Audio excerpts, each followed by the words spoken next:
نحمد و نصلی علی رسول الکریم اما بعد فاعوذ باللہ من الشیطان الرجیم بسم اللہ الرحمن الرحیم ولا تکونوا کالذین نسوا اللہ فانساہم انفسہم اولئک هم الفاسقون۔ صدق اللہ العظیم۔ ترجمہ: اور نہ ہو جانا ان لوگوں کے مانند جنہوں نے اللہ کو بھلا دیا تو اللہ نے انہیں اپنے آپ سے بھلا دیا۔ معزز سامعین، السلام علیکم ورحمۃ اللہ وبرکاتہ۔ آج کا میرا عنوان ہے معرفت الہی۔ گزشتہ نشست میں ہم نے سورۃ الحشر آیت نمبر 18 کا مطالعہ کیے، جس میں موت کے بعد دوبارہ زندہ کیے جائیں گے اور محاسبہ ہوگا، اور اس میں اگر کامیاب ہوئے تو ہمیشہ ہمیشہ کے لیے کامیاب، اور اس میں اگر ناکام ہوئے تو ہمیشہ کے لیے ناکام۔ لہٰذا ہمیں مستقبل کی فکر کرنی چاہیے اور اس کی تیاری کرنی چاہیے۔ آج اس آیت میں دو شخصیتوں کا بیان ہوا ہے، ایک اللہ اور دوسرا ہم۔ لہذا اللہ کے بارے میں جاننا ضروری ہے، اور اس کے ساتھ ہمارے تعلق کیا ہونے چاہیے، اور کیوں اسے بھولنے پر سرکش ہونے کی سزا ہے۔ لفظ اللہ کی تحقیق پر معلوم ہوا کہ لغوی اعتبار سے لفظ اللہ میں دو آرا ہے۔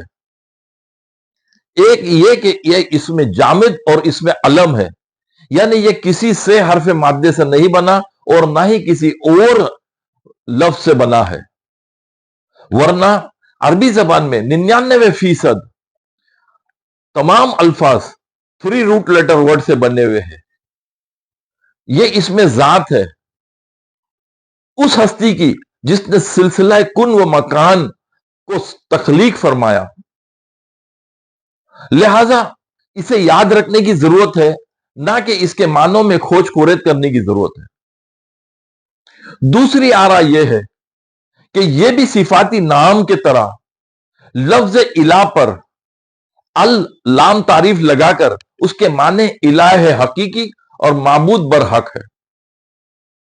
اب اس الہ کے معنی کہ وہ ہستی جس کی طرف حاجت روائی یعنی اپنی ضرورت کے لیے، یا مشکل کشائی یعنی اپنی پریشانی دور کرنے کے لیے اپروچ کیا جائے، رسائی حاصل کی جائے، اور یہ اپروچ عوام الناس کا ہے۔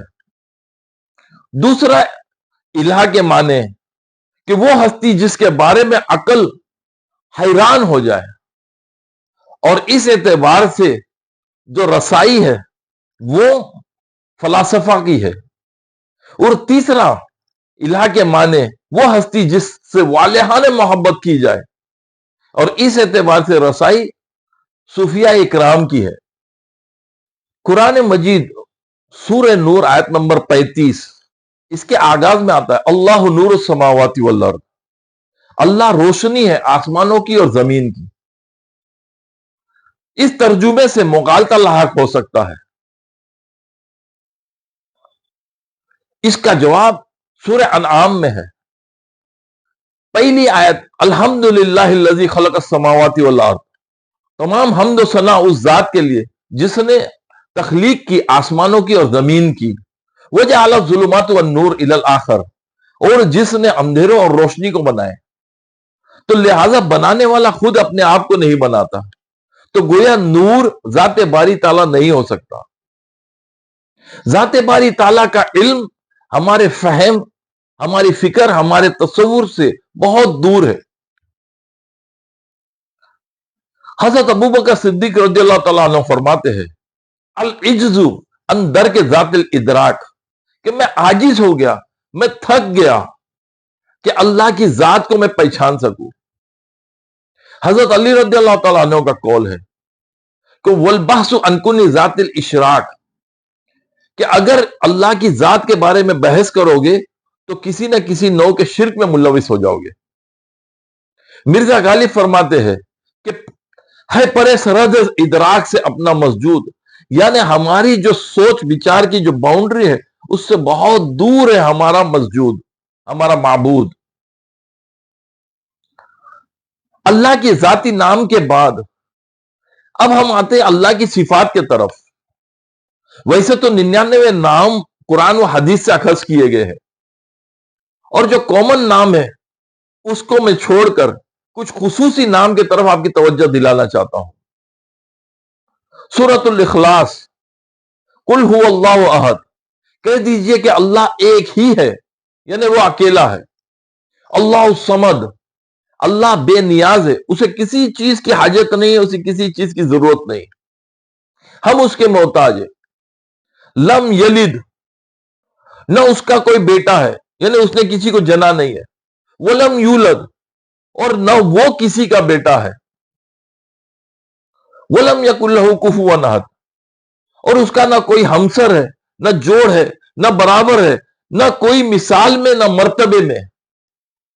دوسرا حوالہ آیت الکرسی، سورۃ البقرہ، آیت نمبر 255، جس میں 12 صفات گنوائے گئے ہیں۔ اللہ لا الہ الا ہو، کہ اللہ اس کے سوا کوئی معبود، کوئی بندگی کے لائق نہیں۔ الحی، وہ ہمیشہ سے زندہ ہے اور زندہ رہے گا۔ القیوم، سارے عالم کو اپنی تدبیر سے قائم رکھے ہوئے ہے۔ لا تأخذہ سنۃ ولا نوم، نہ اس پر اونگ طاری ہوتی ہے نہ نیند۔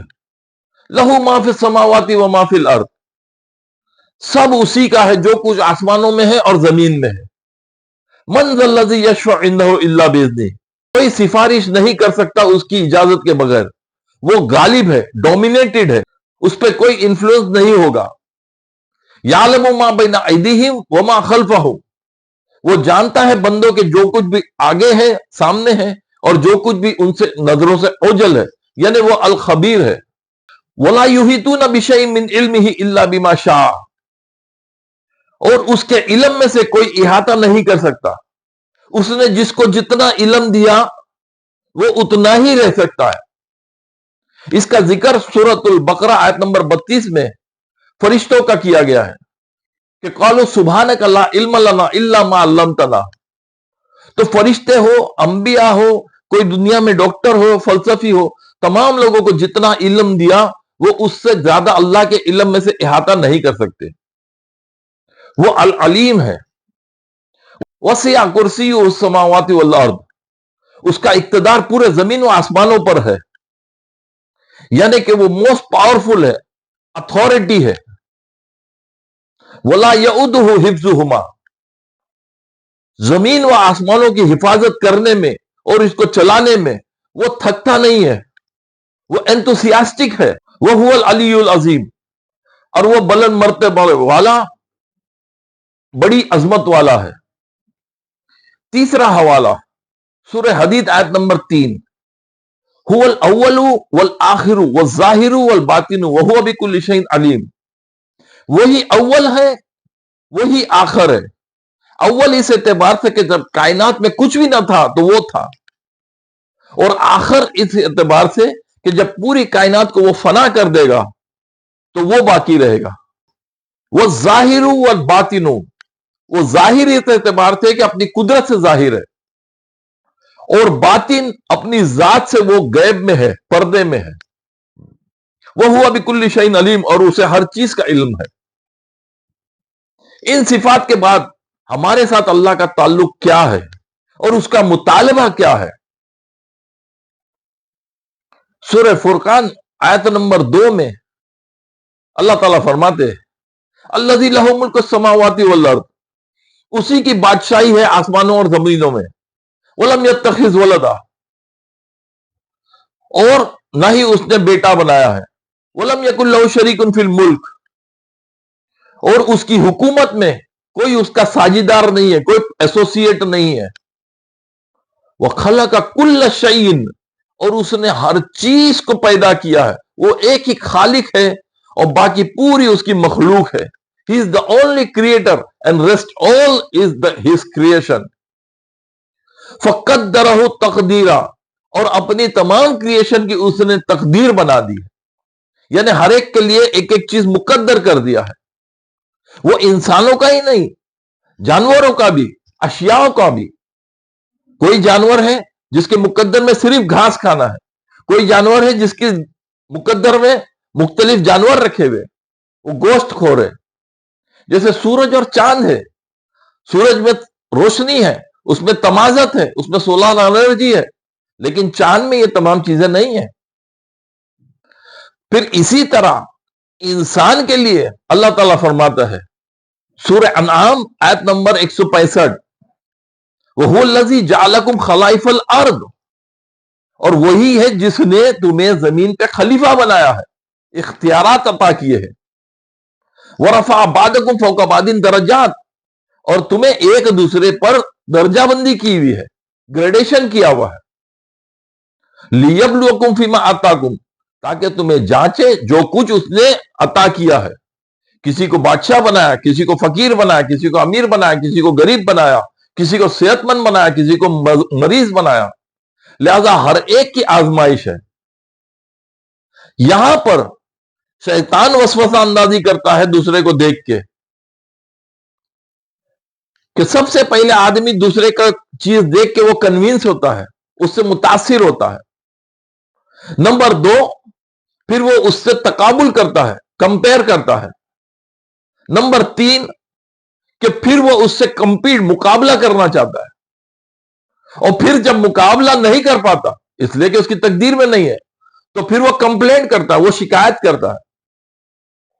تو اس لحاظ سے اللہ کا ناشکرہ بنتا ہے کہ اللہ نے اسے جو کچھ بھی عطا کیا ہے اس کی ناشکری، ناقدری کر رہا ہے، لہذا اسے کنٹینٹ رہنا چاہیے، اسے جو کچھ بھی ملا ہے اس پہ صبر اور شکر کرنا چاہیے۔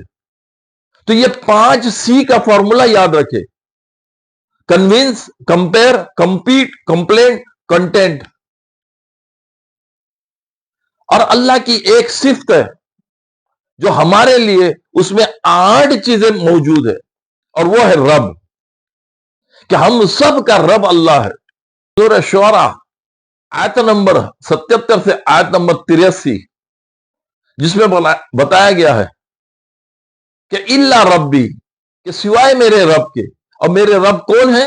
الذی خلقنی فہو یہدین، جس نے مجھے پیدا کیا وہی مجھے ہدایت دے گا، والذی یطعمنی ویسقین، وہ مجھے کھلاتا بھی ہے پلاتا بھی ہے، وَإِذَا مَرِضْتُ فَهُوَ یشفین، جب میں مریض ہو جاتا ہوں، بیمار ہوتا ہوں یا مشکل میں ہوتا ہوں تو وہ مجھے جو ہے شفا دیتا ہے، میری مشکل دور کرتا ہے، والذی یمیتنی ثم یحیین، وہی ہے جو مجھے موت دے گا اور دوبارہ زندہ کرے گا، والذی اطمع ان یغفر لی خطیئتی یوم الدین، اور میں اسی سے بخشش طلب کرتا ہوں، اس لیے کہ بخشنے کا جو اختیار ہے صرف اور صرف اللہ کو ہے اور کسی کو نہیں ہے۔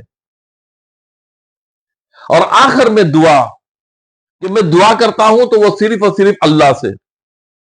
تو گویا کہ یہ تمام چیزیں جو ہے وہ اس رب کا حق ہے۔ تو اللہ اپنے بندوں سے واحد مطالبہ کرتا ہے۔ سورہ بقرہ آیت نمبر 21، یا ایھا الناس اعبدوا ربکم الذی خلقکم والذین من قبلکم لعلکم تتقون، اے تمام انسانوں اس رب کی بندگی کرو جس نے تمہیں پیدا کیا، تم سے پہلے کے لوگوں کو بھی پیدا کیا ہے، تاکہ تم اس کے عذاب سے، اس کی سزا سے بچ سکو۔ اور یہی چیز سورہ زاریات آیت نمبر 56 میں اللہ تعالیٰ نے انسان کے تخلیق کا مقصد بتایا، وما خلقت الجن والانس الا لیعبدون، اللہ تعالیٰ نے جنوں اور انسانوں کو صرف اور صرف اپنی بندگی کے لیے پیدا کیا۔